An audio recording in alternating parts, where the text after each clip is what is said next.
Rain poured like the sky was grieving with her. Mila's suitcase dripped on the pavement, but the door never opened. He was gone, leaving her erased in the crowd. What felt like the end of love was secretly the first spark of her unstoppable beginning. Mila wasn't born into lights or luxury. She grew up in a quiet town where dreams were treated like childish games. But inside her there was always noise, a restless fire. While others settled for routine, she pictured stages, cameras, and faces she hadn't met yet watching her. Believing in her, she scribbled song lyrics on torn notebooks, practiced speeches in the mirror, and filmed herself on a borrowed phone.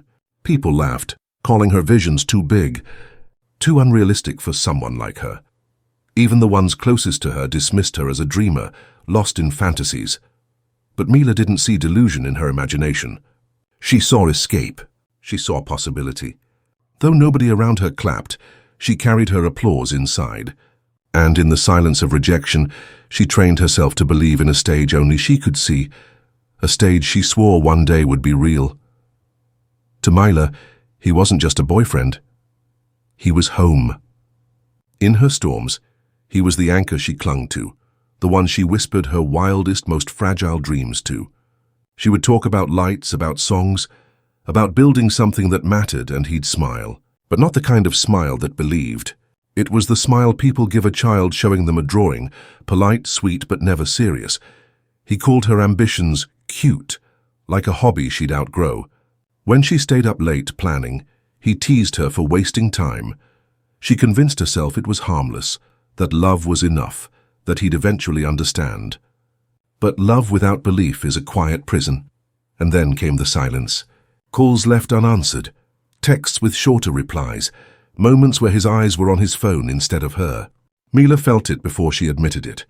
She was fading from his world. And slowly his world was fading from hers. The living room was warm with laughter, plates clinking, stories flying across the dinner table.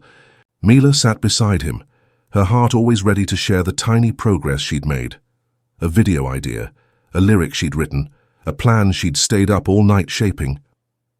But before she could finish, his voice would cut in. A playful chuckle. "Oh, Mila's little projects," he'd say, raising his glass. The table laughed with him, not knowing the dagger those words carried. She forced a smile, cheeks burning, pretending it didn't matter. But inside, every chuckle felt like a wall closing in. It wasn't just his laughter. It was the confirmation from others that her dreams weren't real.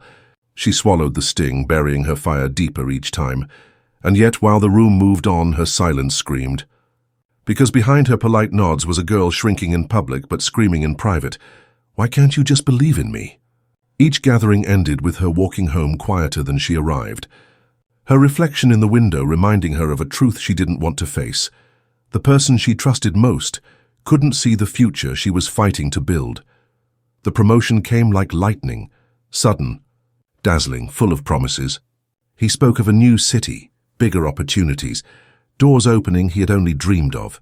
Mila listened with quiet hope, waiting for her name to appear in his plans. She pictured them chasing success together, side by side. But when the suitcases zipped shut, her name wasn't on a single one. There was no dramatic goodbye, no final fight to mark an ending. Just silence, calls unanswered, messages left hanging, a slow fade, like ink disappearing from a page. He didn't just leave. He rewrote his life as if she had never been part of it. Mila wasn't only heartbroken, she was erased. The boy who once held her fragile dreams now carried them into a world where she no longer existed. She wandered the city streets they once swore they'd conquer. But this time the lights didn't shine with promise. They glared, cruel reminders whispering, "You weren't enough," and yet in the middle of that ache something stirred. A quiet defiance. If she couldn't be part of his story, then maybe, just maybe, it was time to begin writing her own. The room was small, the kind you rent when life leaves you with nothing but silence. A single mattress on the floor, walls bare, air heavy. Mila curled under a thin blanket, phone glowing against her tear-streaked face. Scroll after scroll, there he was, smiling beside someone new.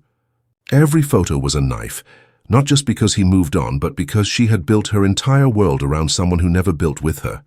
The pain was deeper than heartbreak. It was betrayal, not by his hands, but by her own belief that love was enough to carry them both. She saw it now. She had bet everything. her trust, her future, her fragile dreams, on someone who never once placed a bet on her. In that rented room, Mila touched rock bottom. And though it crushed her, it was also where her rise quietly began.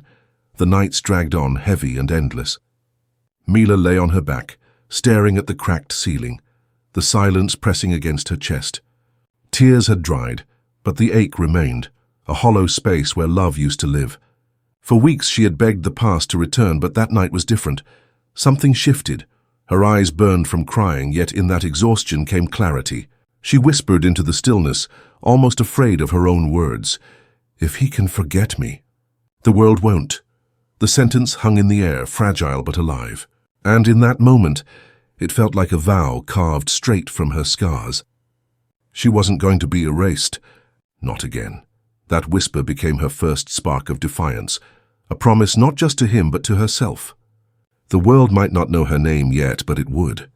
That night, on a worn mattress in a forgotten room, Mila's fire was born. Morning light crept through the blinds as Mila opened a small velvet box.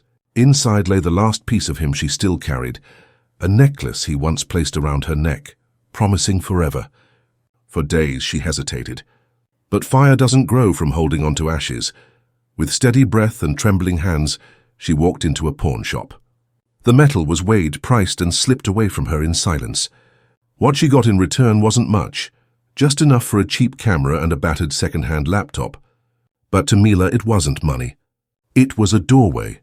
That night she sat cross-legged on the floor of her rented room, the camera balanced on a stack of books. She pressed record. Her voice shook, her lighting was terrible, but it was real, raw, unpolished, unfiltered. She wasn't performing for him anymore. She was speaking for herself. The necklace was gone. The love it symbolized was gone. But in its place stood something far more powerful. Mila's first step into a world where she no longer asked to be seen. She made herself impossible to forget. The glow of the second-hand laptop lit her face deep into the night.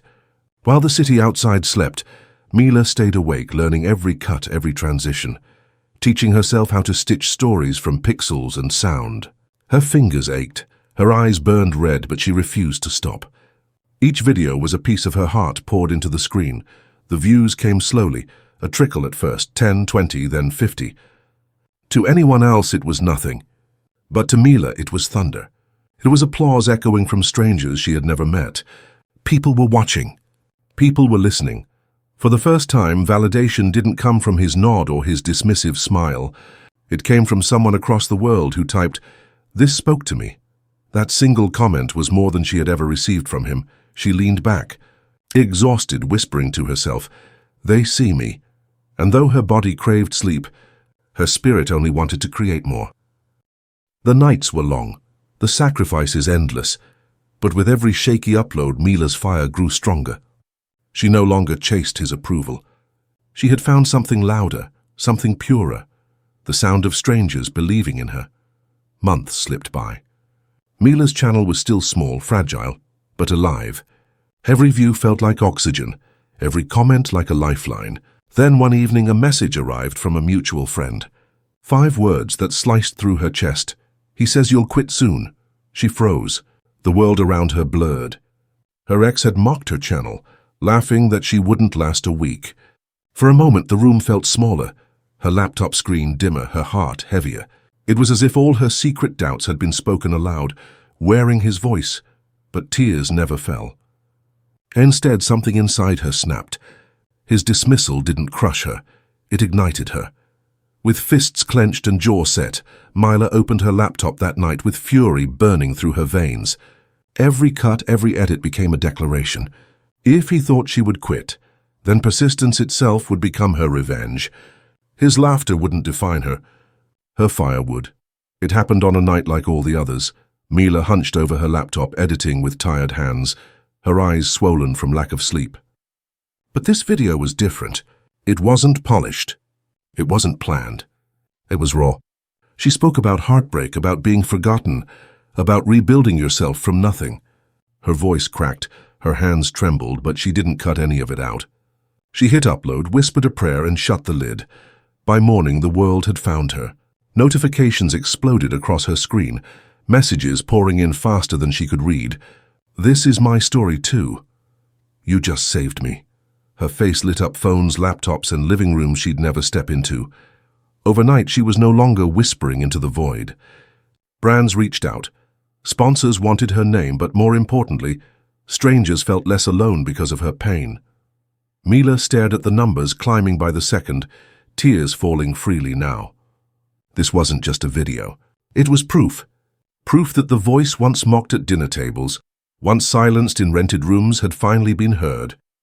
And this time the world was listening. The numbers kept rising faster than she could process. 100,000, then 500, then 1 million. Mila's face was everywhere. Magazine covers, trending lists, headlines calling her the voice of resilience. The same girl once mocked for her little hobbies was now being recognized as a force. But in the quiet corners of the internet, he was watching too. The boyfriend who once dismissed her dreams, who once laughed with friends at her channel, now scrolled through her videos in silence. His screen glowed with her success. Videos he once swore would vanish in a week now carried millions of views, millions of voices cheering her on. He didn't reach out. He didn't dare, but the weight of what he lost pressed heavier with every headline, every interview, where her smile lit up a room he was no longer part of. And Mila? She never spoke his name again. She didn't need to. The girl he forgot had become the woman everyone remembered. Her rise wasn't about revenge. It was about becoming unforgettable in a world that once overlooked her. And as millions leaned in to hear her story, he could only watch from the shadows, haunted by the echo of the fire he had sparked. The world now called her name. Mila's face shone from glossy magazine covers. Her words echoed in interviews. Her shows sold out within hours. Crowds cheered, cameras flashed, yet she moved through it all with a calm that couldn't be faked. The calm of someone who had already endured the fire and survived. She no longer chased validation, and she no longer needed revenge. The spotlight wasn't about proving him wrong anymore. It was about proving herself right. Every headline, every standing ovation was a reminder. The girl once mocked, once abandoned, had carved her place into history. And yet she knew this was only the beginning. Fame was not the finish line. It was fuel.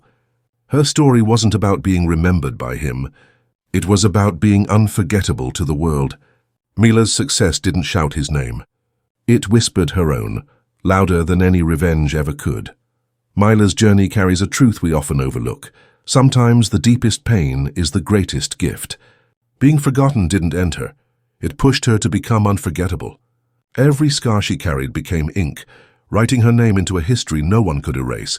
She was mocked. She was left behind. She cried on floors where nobody clapped. But in those moments, she built a fire strong enough to light the world.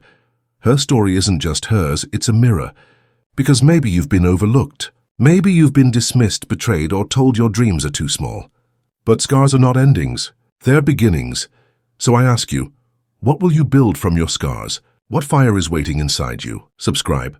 Because like Mila, your rise doesn't start tomorrow. It starts the moment you decide the world will never forget your name.